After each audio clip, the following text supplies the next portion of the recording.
I'm reading an article on Bloomberg about colleges soaking their poorer students while funneling aid to the rich. Again, another of the unintended consequences of government student loans, where a lot of the student loans, and this is a Bloomberg story points this out, end up going to people that probably didn't need the loans or would have been in a better position to pay the cost of college without the loans. And certainly if the loans weren't there, college would be a lot less expensive, so they certainly wouldn't need the loans.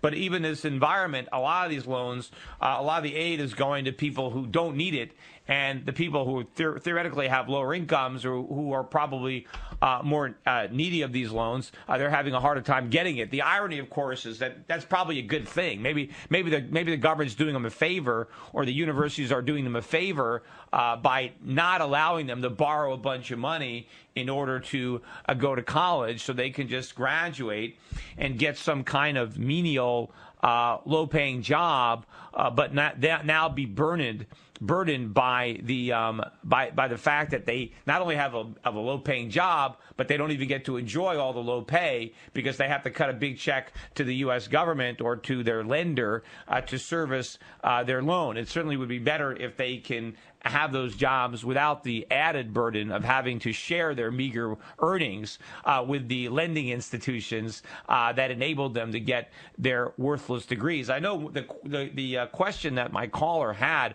I think he was going to ask me, or his point was that he thinks that the reason that the governments want everybody to go to college is so that they can be indoctrinated and graduate as good liberals. And, that certainly might be one of the reasons. But I think a more compelling reason is because they want the votes and the money from the educational bureaucracy. I mean, there's a lot of politics going on. There certainly is a lot of back and forth, or there's a very cozy relationship between the educational community, the teachers' unions, and the college and politics. And there's a lot of money. I mean, education is an industry. Somehow people are opposed to big oil, maybe big insurance companies. I mean, so they kind of are suspicious when the politicians work with the oil companies or the tobacco companies or the insurance companies. But somehow if they work with education, if it's big education or the educational establishment and the U.S. government, suddenly, it's okay. It's not a big deal anymore. But what's the difference? I mean, people think, tobacco is bad and education is good. Well, education is good in theory. It's good if the education is worthwhile, if it's meaningful, if the person who's receiving it is benefiting from it. But just because you call something education, but if the person who is supposedly receiving the education isn't actually getting educated or isn't benefiting from learning a bunch of things that are completely worthless in life, then it is bad. I mean, it might be just as bad as smoking. In fact, a lot of kids would be better off if they skipped college and just took up smoking instead.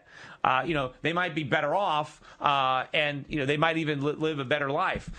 So you can't necessarily just jump to that conclusion. Yet everybody is willing to overlook that. But I think that is the main factor that is at work here. It's all about the political payback and the money that the educational establishment routinely funnels back to the politicians to keep them elected. And it is good politics. It does work because, it's easy to say you're in favor of education because everybody wants kids to be educated. So it's the easiest way to show that you're a good guy, you're a caring guy. I care about your kids.